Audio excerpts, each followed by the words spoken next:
Bien, el tema que vamos a ver el día de hoy es gripe.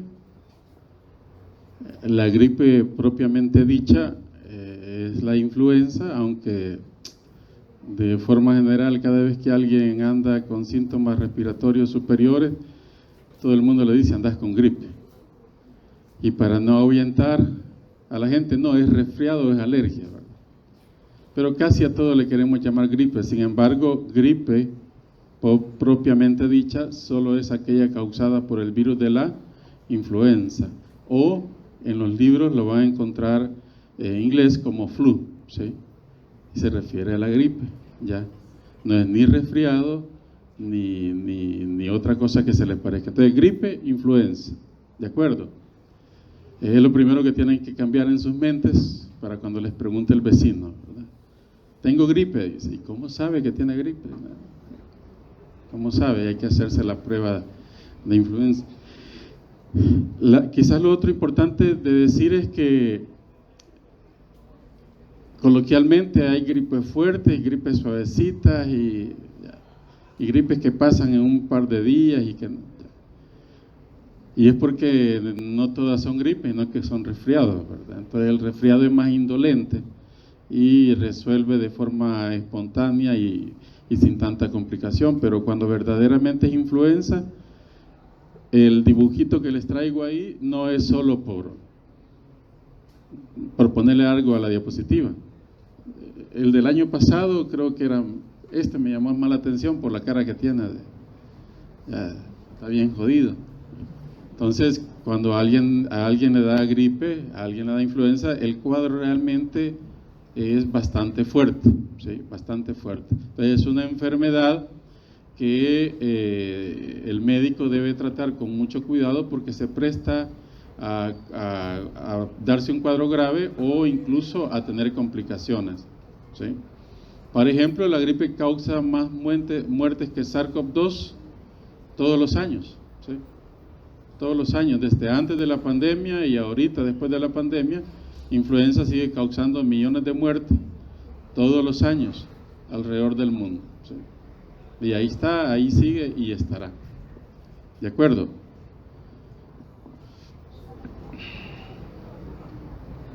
Esos son los objetivos.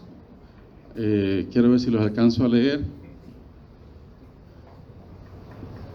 Se los traigo porque antes, hace unos 20 años, 15 años, allá me paraba en medio y sin lentes leía los objetivos. Ya, así que aprovechen ahorita que pueden ver bien, ¿verdad? Ya después, bueno, hoy veo que un montón usan lentes, pero ya mejor no digo nada. Ya me quedaron bien iluminados. Les traigo los objetivos porque no necesariamente los vamos a cumplir de esa forma. Vean que esos objetivos los escribí allá por 2018, ¿sí? Pero se escribió en el contexto del comportamiento epidemiológico de influenza de ese momento, y así es como aquí aparecía, porque en ese momento, en esos años, por ejemplo, se había dado algunos reportes de casos de influenza H5N6 y H7N9. Teníamos apenas 6 años de haber estado con la pandemia de influenza porcina o gripe porcina, que ustedes ya tenían sus 10, 12 años para esa fecha, ¿o no? 9 años, pues 8 años. Sí, ¿verdad? La mayoría de ustedes tiene como 20 años, ¿o no? Vaya, entonces, tenían 7, pues, vaya. Entonces, les digo esto porque no vamos a hacer énfasis en esos, sino que vamos a hacer énfasis en lo que ahorita justo están presentando algún comportamiento que genera un riesgo epidemiológico a nivel mundial. De ahí los demás objetivos sí los vamos a ver, ¿ya?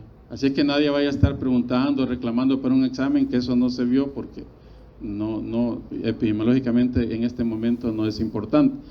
Y aquí pueden ver, ustedes pueden ver aquí en color amarillo, morado, celeste y rojo.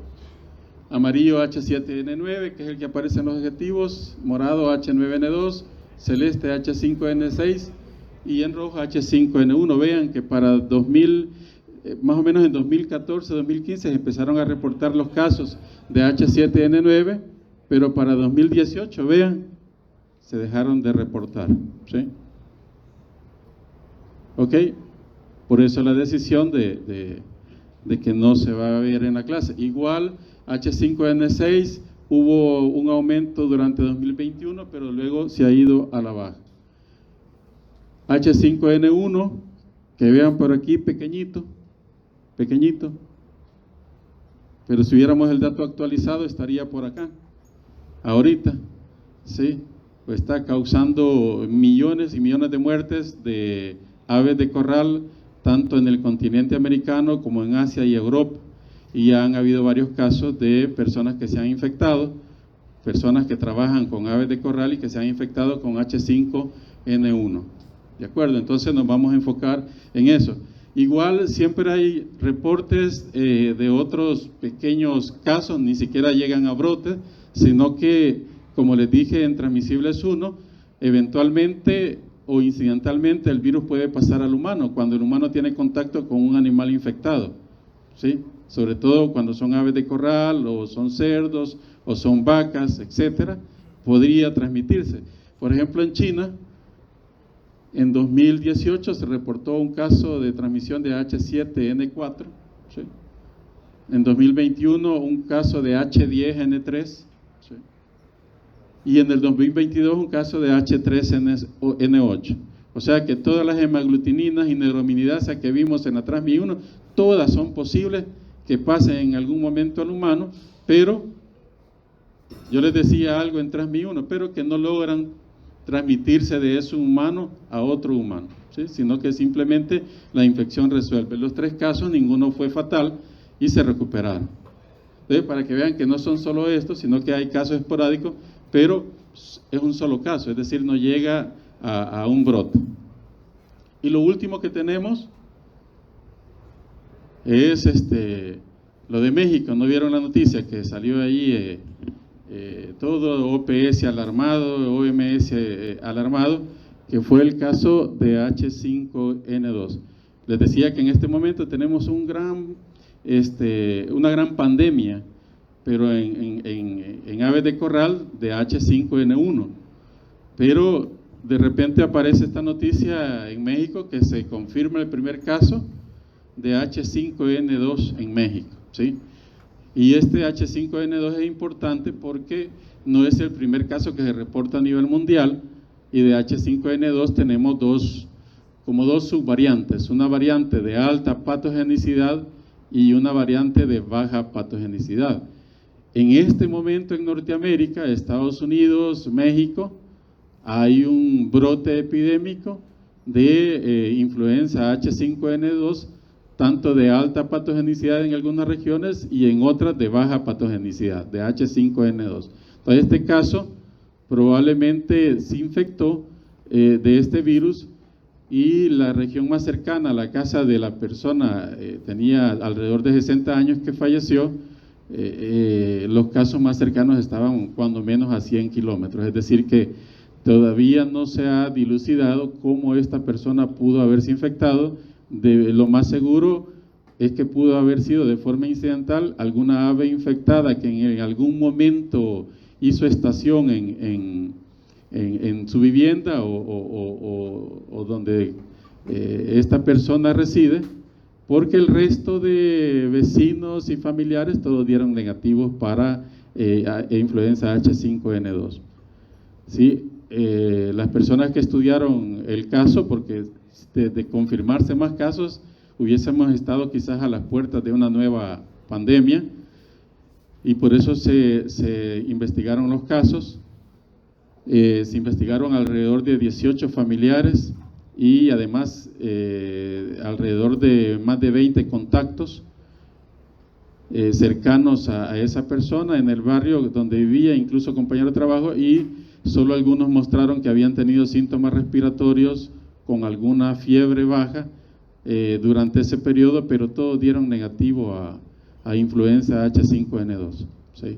Entonces, la persona falleció, pero de base tenía desde antes insuficiencia renal, ya tenía neumopatía, etcétera, y probablemente eso contribuyó a el desenlace fatal. Probablemente si hubiera sido una persona más joven, con un sistema inmunológico normal, sin patología de base, quizás hubiera sufrido de un caso, una influenza que hubiese parecido como un resfriado común, ¿sí?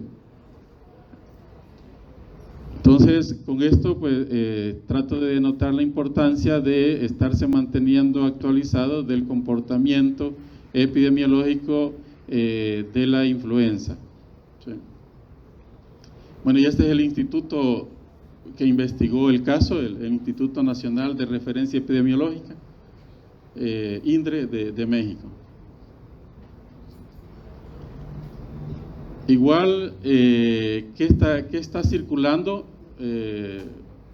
A la semana 31 de 2024, quise ampliar más esto, pero es lo más, pero yo se los leo, ahí dice semana 31 del 2024, podemos ver acá lo que más está circulando de influenza en la región de las Américas.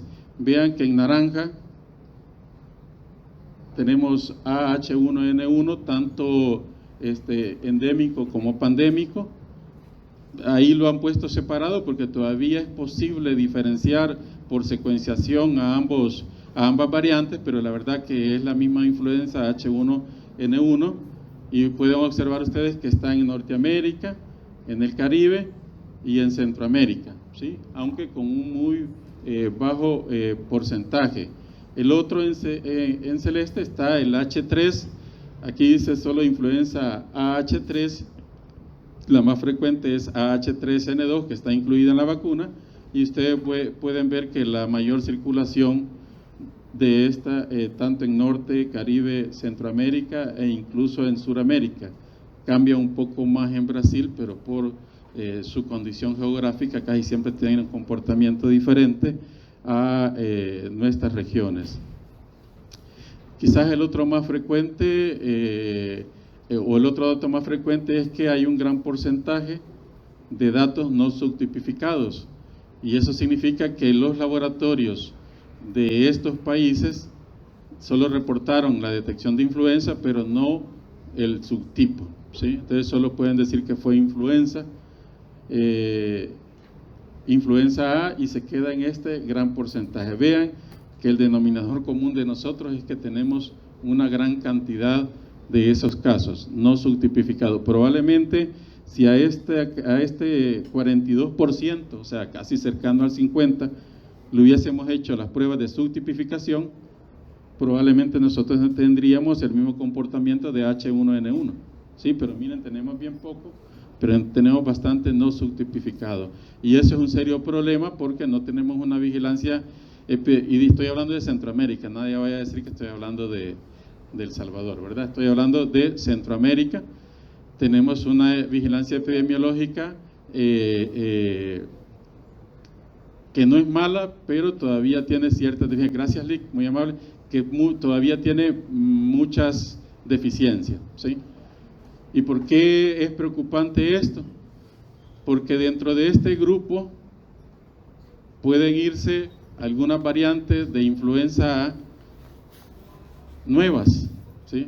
Puede haber un H1N3, un H1N5, y no sabemos que pueda estar, y puede pasar desapercibido hasta que encontremos el aumento en el número de casos o empecemos a tener cuadros graves que llegan a fatalidad. ¿De acuerdo? Entonces, más o menos así estamos en Centroamérica, ¿sí?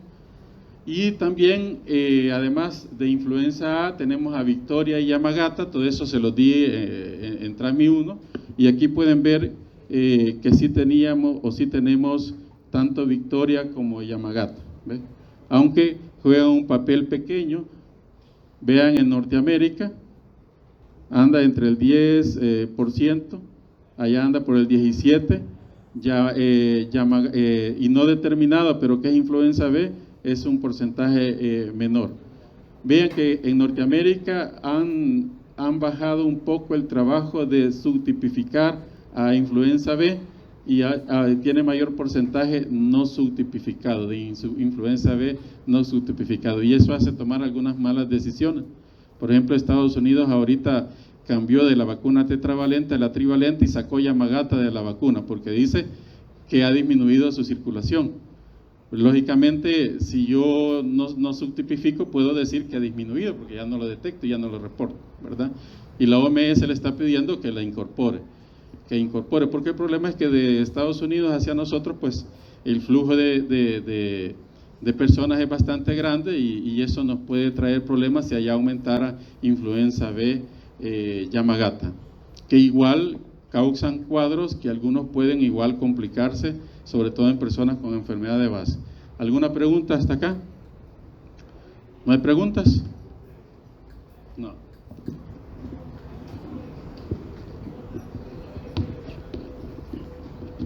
Me avisan cuando falten 5 minutos.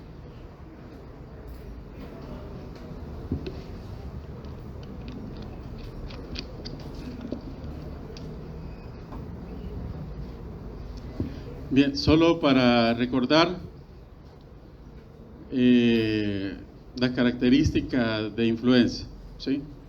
Entonces, es un virus que pertenece a la familia de los Orthomyxoviridae. ¿Se acuerdan que hablábamos que era pleomórfico, formas ovaladas, ya formas fusiformes, ¿sí? Formas esféricas, etcétera, ¿verdad? Entonces puede presentar eso. Son virus envueltos, igual importante para las medidas de prevención y para tratar de cortar la cadena de transmisión. Otro aspecto que mencionábamos es que tiene un ARN segmentado, lo cual es sumamente importante en los virus, sobre todo en los virus ARN, esta segmentación del ARN. ¿Por qué? Vi que todos lo hicieron así. Alguien que levante la mano, ¿por qué? Solo uno.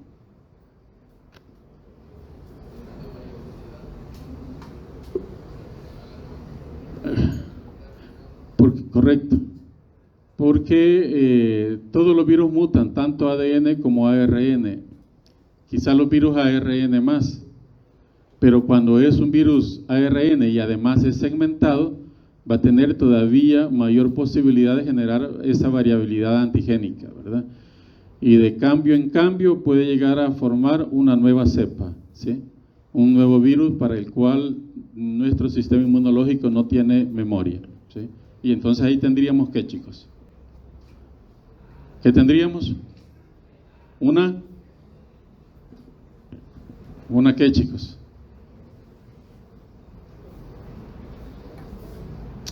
De cambio en cambio se podría generar un virus nuevo de influenza, una nueva cepa, que el sistema inmunológico de la gran mayoría lo desconozca. Y eso nos podría generar ¿el qué?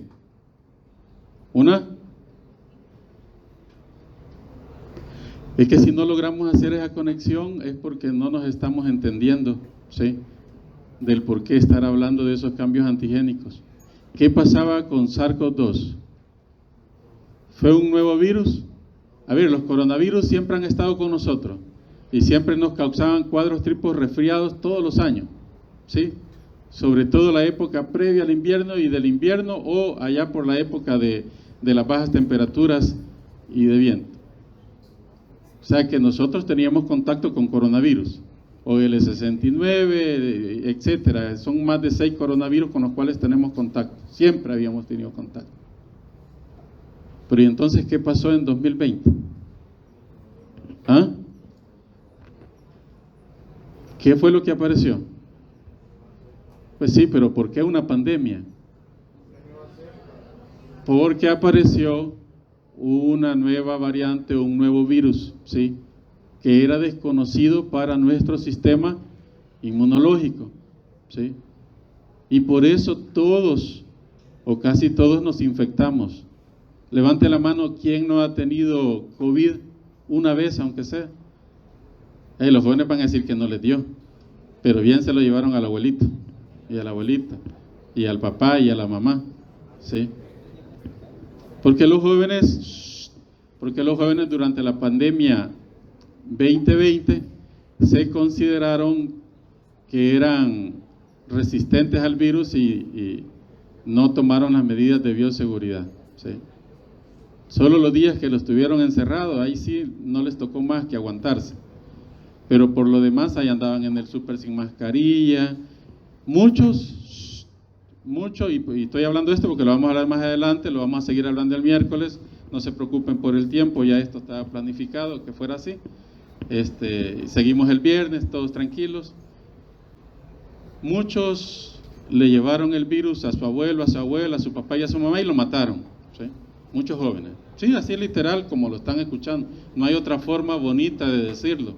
Muchos jóvenes, ¿sí? Adolescentes,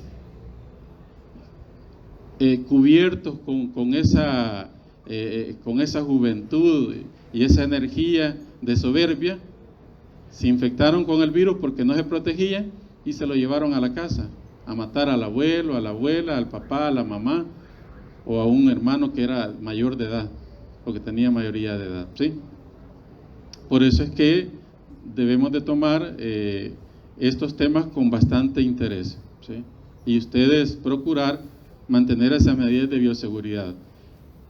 ¿Qué hago yo cuando veo a alguien que tiene gripe? Los que me conocen, rápido los alejo, ¿sí? Pues sí, porque si ya andas con gripe, ¿o? ¿Y usted anda gripe? Párese. Como yo siempre les digo, todo acá queda en familia. Anda con mascarilla, ¿sí? No es nada difícil, ¿verdad? No se quita la mascarilla. No la quite. No es nada difícil y yo la felicito, pero lamentablemente no todos tenemos ese grado de responsabilidad. Yo veo que hay compañeros de ustedes que llegan con gripe y de repente estoy platicando con ellos y, espera, me voy a sonar, me dicen. Y yo así empiezo a contar los días yo, ¿verdad? Empiezo a contar los días, ya. Cuando ya pasaron 5 días, ya respiro tranquilo otra vez, más o menos.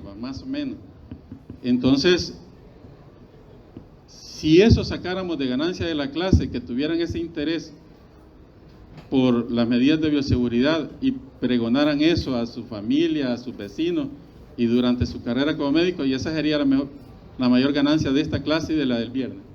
¿De acuerdo? Entonces, es un virus envuelto, ARN segmentado, ya vimos por qué es importante, en sentido negativo, y las diferencias antigénicas, pues se las da la proteína de matriz, M1, la nucleoproteína, y eso es lo que nos permite separar el virus en 3 tipos, ¿sí? ¿Cuáles eran los 3 tipos? No los puse ahí. Ah, bueno, sí, ahí están. En 3 tipos, sí. En 3 tipos. Pero además, vamos a ver, dentro de esos 3 tipos, el virus de la influenza A y de la influenza B, y de manera particular de la A, se puede dividir en subtipos, ¿verdad? ¿Y los subtipos de influenza A en qué se basan?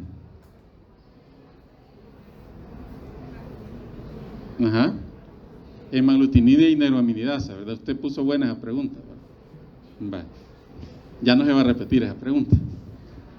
No, ya no, pues ya la hizo. Ya no. Hoy vienen más complejas. Entonces,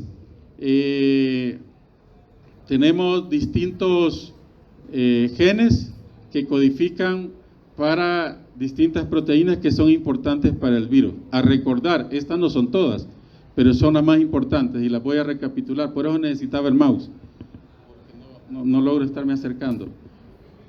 La polimerasa, que está, si se recuerdan, está constituida por 3 unidades, PA, PB1 y PB2, ¿sí? Son las 13 unidades que conforman la polimerasa viral. Y ustedes observan que tanto influenza A como influenza B poseen esa polimerasa. Esto es un factor de patogenicidad. ¿Ven por qué no me gusta cargar? Es un factor de patogenicidad, ¿sí? La hemaglutinina, ¿sí? está presente en ambos virus, ¿sí? Y vean que también son factores de virulencia y además hacia esas proteínas van dirigidos parte de la respuesta inmunológica. Tenemos la nucleoproteína, ¿sí?, que está presente en los 3 tipos de virus, la neuraminidasa, que también es un factor de patogenicidad, ¿sí?,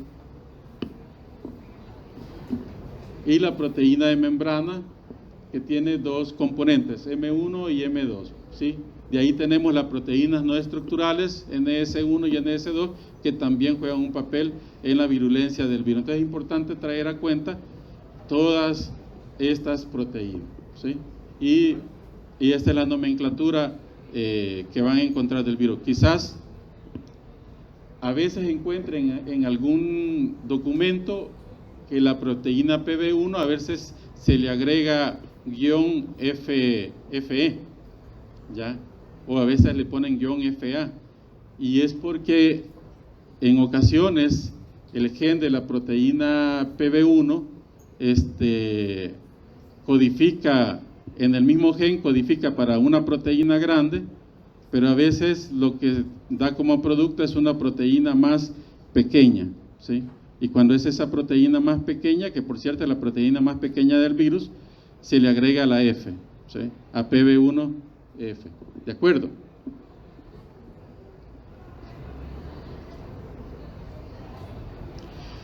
Con los hospederos, ya los acabamos de estar hablando. Si ustedes pueden observar ahí que en el caso de la influenza A, es una gran cantidad, aparte del humano, una gran cantidad de aves y mamíferos que van a tener el virus, incluso mamíferos acuáticos, ballenas, delfines, van a estar infectados con el virus de la influenza, ¿sí? Entonces, el rango de hospedero es tan grande que siempre existe la posibilidad de nuevos virus de la influenza, nuevos para nosotros, pero en la naturaleza han estado siempre, ¿sí? En el caso de la influenza B, solamente el humano es su hospedero, y de la influenza C, antes se decía que solo el humano, pero ya se sabe que es el humano y el cerdo, ¿sí?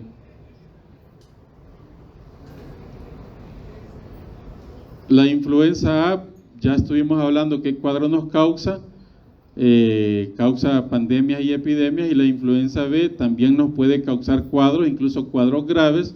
Normalmente causa brotes epidémicos, pero no nos va a causar pandemia, ¿sí? Y de la influenza C, pues realmente causa una enfermedad bastante leve, sobre todo en infantes, van a ser como los más afectados o adultos mayores, pero normalmente desde el punto de vista clínico epidemiológico no requiere como mayor importancia, por lo menos hasta este momento.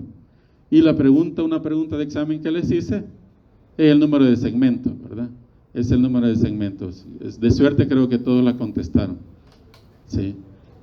Es que no le hicieron caso, solo se vieron A y C, ¿ya? Entonces, la única respuesta era C, no importa lo demás que estuviera ahí, ¿verdad? Bien, ¿preguntas hasta aquí?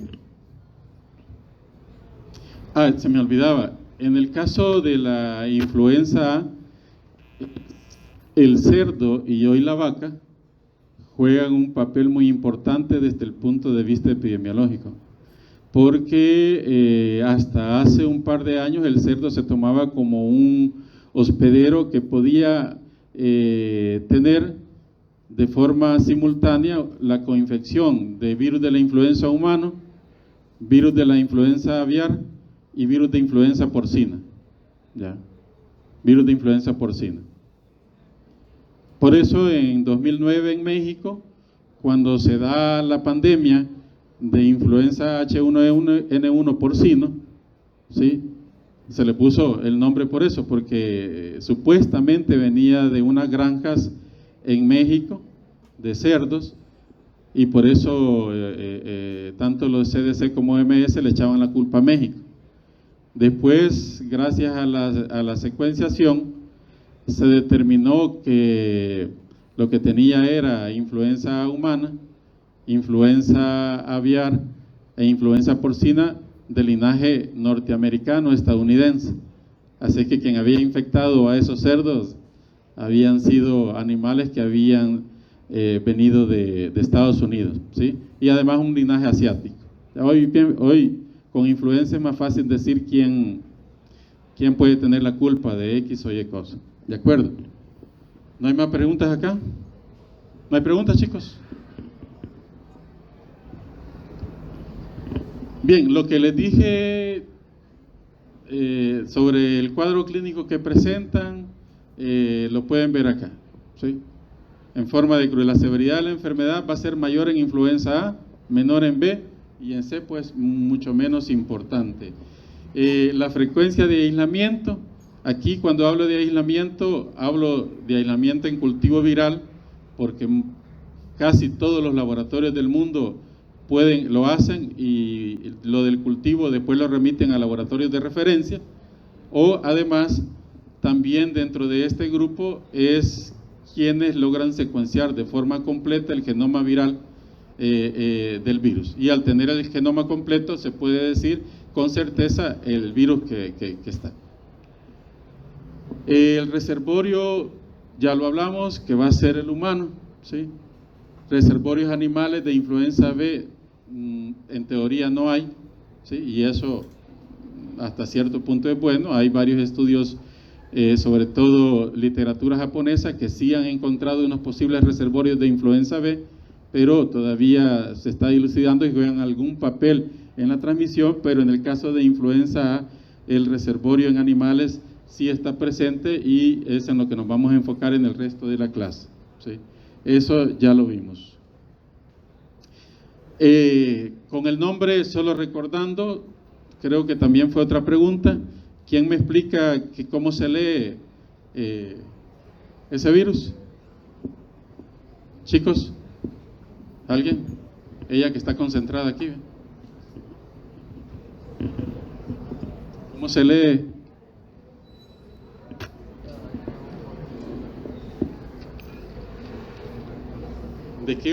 La pregunta es: ¿de qué hospedero? Vamos a ver, yo sé que todos saben. ¿De qué hospedero fue aislado ese virus? ¿Quién dijo que humano? ¿Por qué?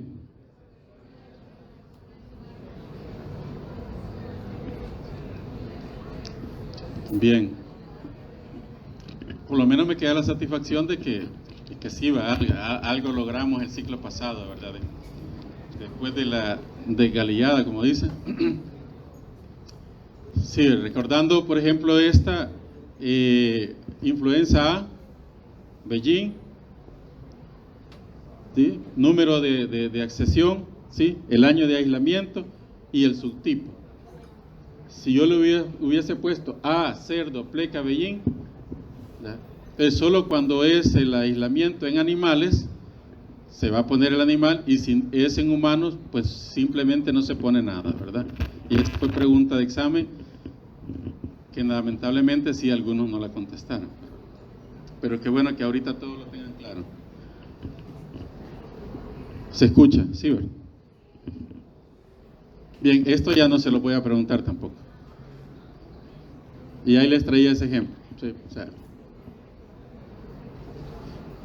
con el número de cepa, el número de ascensión, número de aislamiento, es el número que se le coloca. Bien.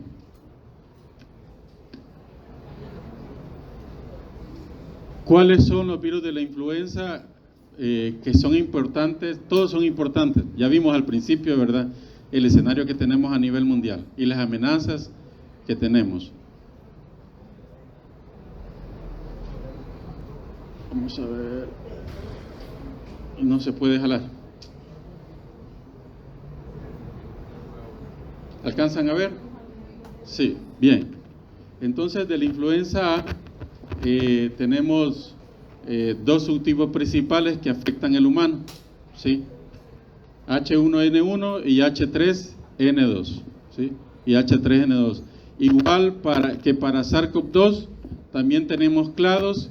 Los que más afectan epidemiológicamente nuestro continente y parte de Europa son los clados 6B.1 y los clados 3.2A, 3C, 3A, ¿sí? Esos son los clados que más nos afectan.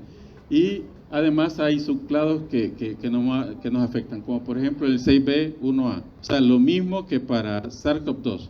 Lo que pasa es que aquel se hizo famoso y este no. ¿Sí? SARS-CoV-2 se hizo famoso y la influenza quedó como que... ¿sí? De la H3N2 también tenemos dos clados y varios subclados, ¿sí? Filogenéticamente relacionados. ¿De acuerdo? ¿Sí? Entonces, de H3N2 tenemos el clado 3C, 2A y 3C, 3A, con sus respectivos subclados. Igual, en el caso de influenza B, ya no le vamos a llamar subtipos, ¿sí? No le vamos a llamar subtipos, sino que le vamos a llamar linajes.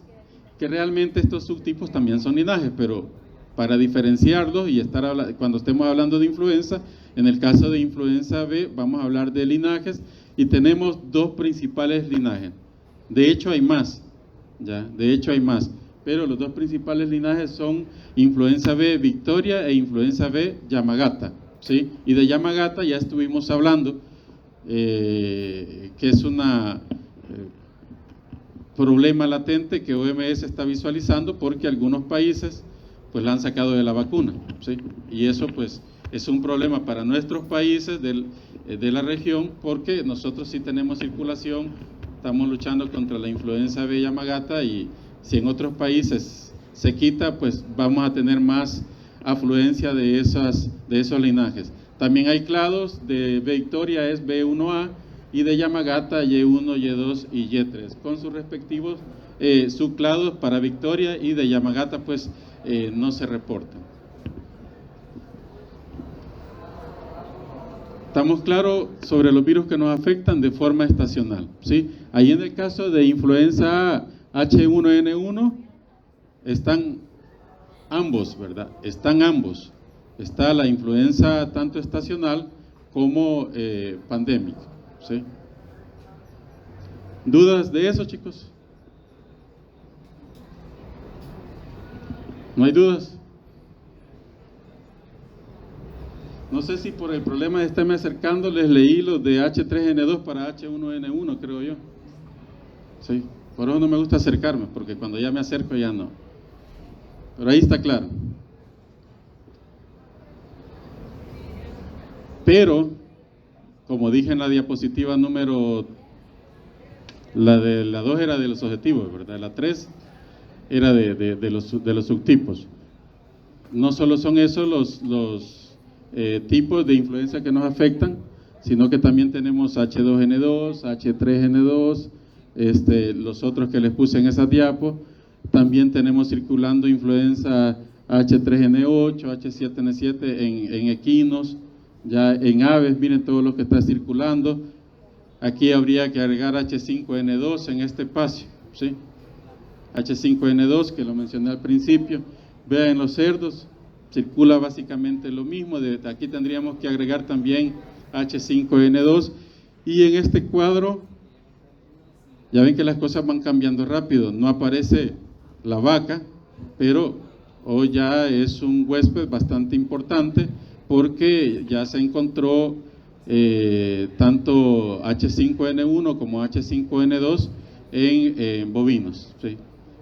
Y casi se daba por sentado que el ganado poseía solo los virus de la gripe propios de los bovinos, ¿sí? Y hoy ya se determinó que se infectan con influenza aviar y porcina, ¿sí?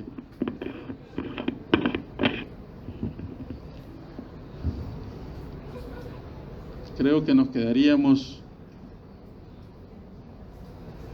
José, sí va. Nos quedamos por acá. ¿Cuánto tengo el viernes? Media hora. ¿Ah?